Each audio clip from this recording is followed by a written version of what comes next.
composed this amazing kind of odyssey. Could you even wrap your own head about it? Because it's like... Nah. I mean, I tried. There are so many decisions that were made during season 2 that floored me, that were astounding to me.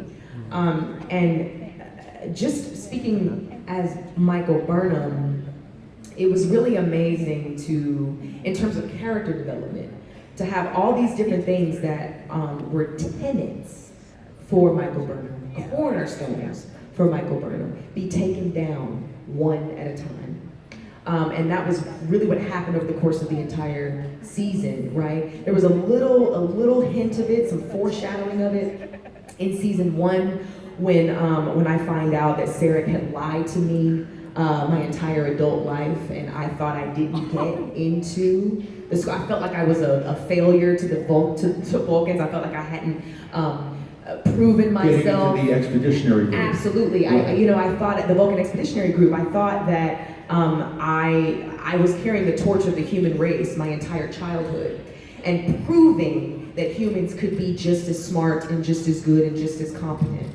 And then I felt like at the very end, after everything that I had done, I ended up failing. And so that shaped my career choice, that shaped my yearning to overcompensate.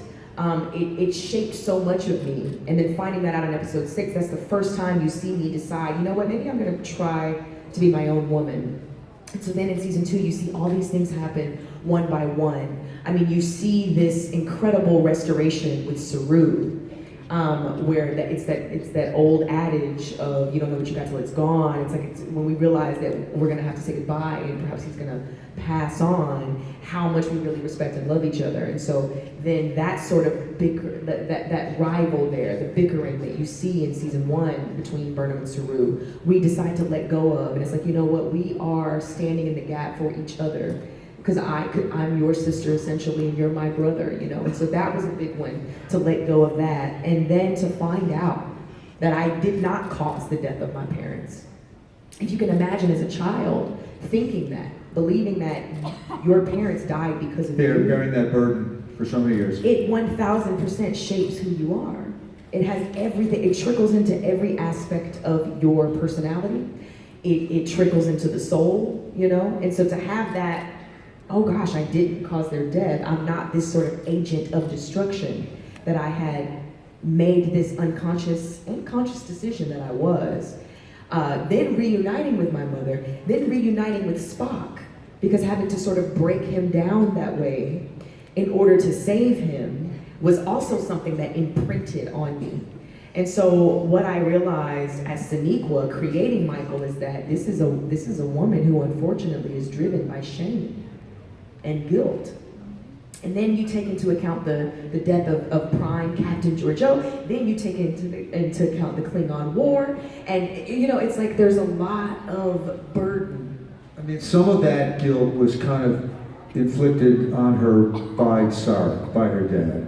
And the thing that kills me is, like, just as an example, him withholding the information from you from the character about getting into, or wanting to get into the expeditionary group. He decides he wants to give it to Spock instead, and then Spock decides to go to Starfleet. Right. So I mean, what the hell? He squandered her opportunity. It was a very, very bad decision, and Spock didn't even end up doing that. It was just the light and freedom that comes from forgiveness was a big one, because coming out of the Klingon War at the end of 1, coming into all of the signals and the light.